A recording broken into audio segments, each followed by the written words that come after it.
Una de las características de la Guerra Fría es su intermitencia, su intensidad variable, llegando a momentos de gran tensión y otros de distensión.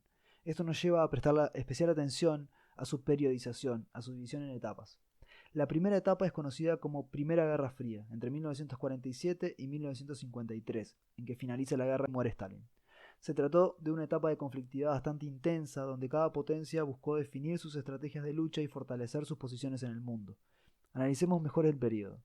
Entre el comienzo del conflicto en 1947 y 1949 hubo una lucha asimétrica, desigual, pues Estados Unidos era ya una potencia mientras que la Unión Soviética aspiraba a serlo, contando con una desventaja importante por no tener armamento nuclear, algo que recién consiguió en 1949.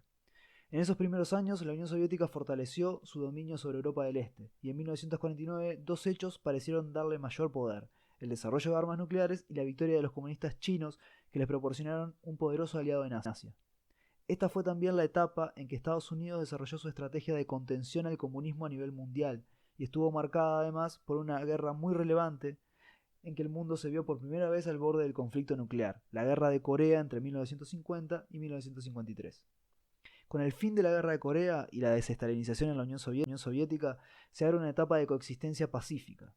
Es una etapa en que Estados Unidos se ve perdiendo su ventaja inicial en el conflicto por el crecimiento de la Unión Soviética, y en que un nuevo actor surgió a nivel mundial, el movimiento de los no alineados.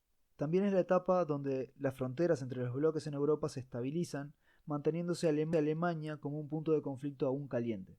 La construcción del muro de Berlín en 1961 fue uno de los episodios calientes que se destacan en esta etapa de menor tensión. La tercera etapa implicó una mayor reducción de las tensiones, esta vez en un intento deliberado de las potencias por negociar una pacificación. Esta etapa se conoce como la distensión. Entre la segunda y la tercera etapa se dio un nuevo episodio en el que el mundo se vio al borde de la guerra nuclear, la crisis de los misiles en Cuba.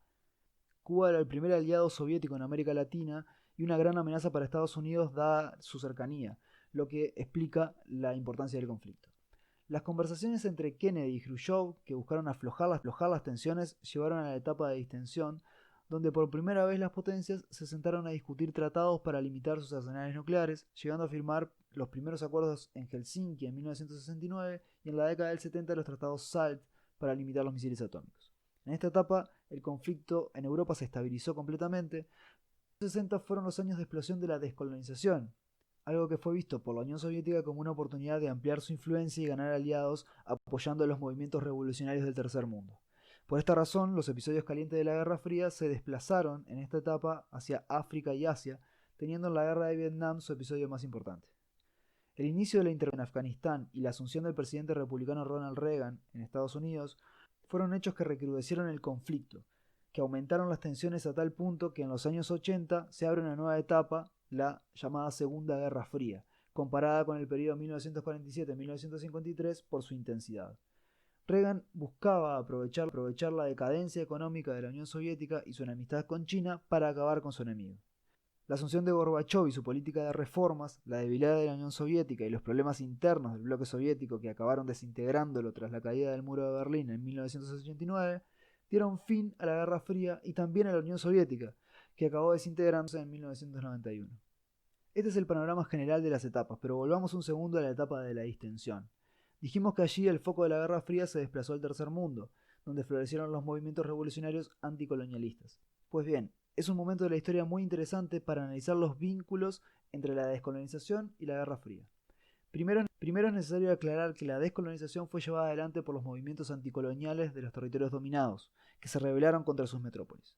La independencia no fue brindada por la Unión Soviética ni por Estados Unidos, pero sí es cierto que ambas potencias vieron con buenos ojos a muchos de estos movimientos anticoloniales y llegaron a apoyarlos, o al menos en su discurso los alentaron. Para Estados Unidos la descolonización abría nuevos mercados. Para la Unión Soviética, nuevas oportunidades de expandir su influencia más allá de Europa. Y por sobre todo, una vez lograda la independencia de las ex colonias, ambas potencias se esforzaron en sumar a los nuevos países a sus respectivos bloques, mediante la diplomacia, la presión económica y en algunos casos la intervención directa en sus asuntos internos. Es por ello que el tercer mundo se convirtió en el escenario de la Guerra Fría, en un espacio más donde el conflicto se disputó. Pero si bien esto fue muchas veces causa de guerras sangrientas en el tercer mundo donde la población se vio involucrada contra su voluntad, no puede decirse que los países descolonizados fueran simples víctimas de las potencias. Ellos también utilizaron la Guerra Fría en su beneficio, negociaron con las potencias para obtener su apoyo y su asistencia económica, amenazaron con cambiar de bando si no se les concedían alguna de sus demandas y arrastraron a las potencias a su juego. El conflicto en el Cercano Oriente entre los países árabes e Israel o la Guerra de Vietnam de 1964 son ejemplos muy claros de esto.